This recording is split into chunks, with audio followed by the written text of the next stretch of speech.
c'est comme, obviously que je fais une vidéo, là, OK? C'est mon...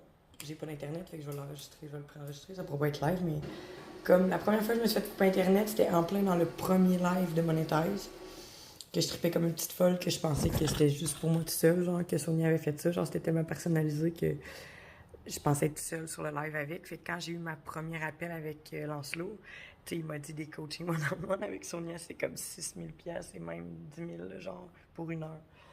Fait que je suis comme, ouais, ok. Ben, je suis chanceuse de l'avoir vu, hein. Merci. Puis là, j'ai mon call avec Bastien.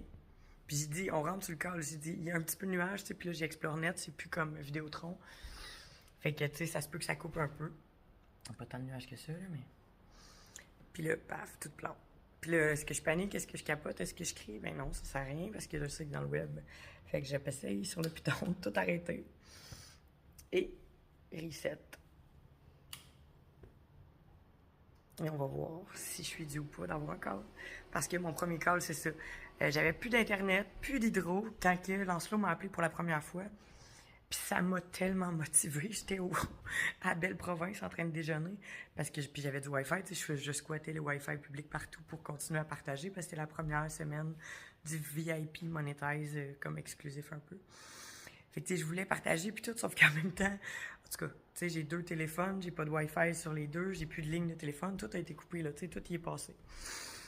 Fait que c'est ça. Fait que Lancelot, il m'appelle ce matin-là, puis je suis au resto, tu sais, puis je dis, je capote. Mon père me dit que je suis une crise de folle.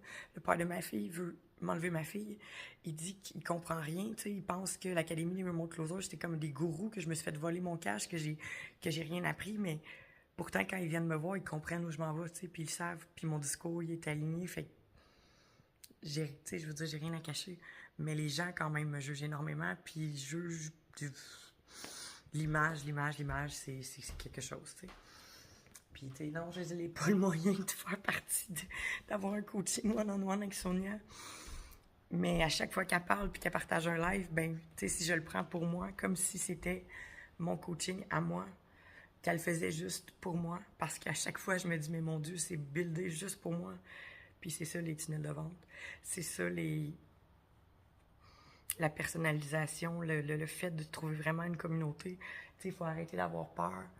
Puis quand tu sens que justement les ondes, les vibrations avec les gens, les fréquences que les gens t'envoient, ça se file, tu sais. Moi, je le sais que quand je croise quelqu'un puis que je suis pleine de peur parce que j'ai perdu mon chien puis que j'ai peur que quelqu'un lui fasse du mal, parce qu'il y a des gens même qui m'ont voulu me faire du mal, tu sais. Mais ces gens-là ont voulu me faire du mal parce qu'ils disent que moi, quand j'étais au primaire, je vous ai fait du mal. C'est les gens du quartier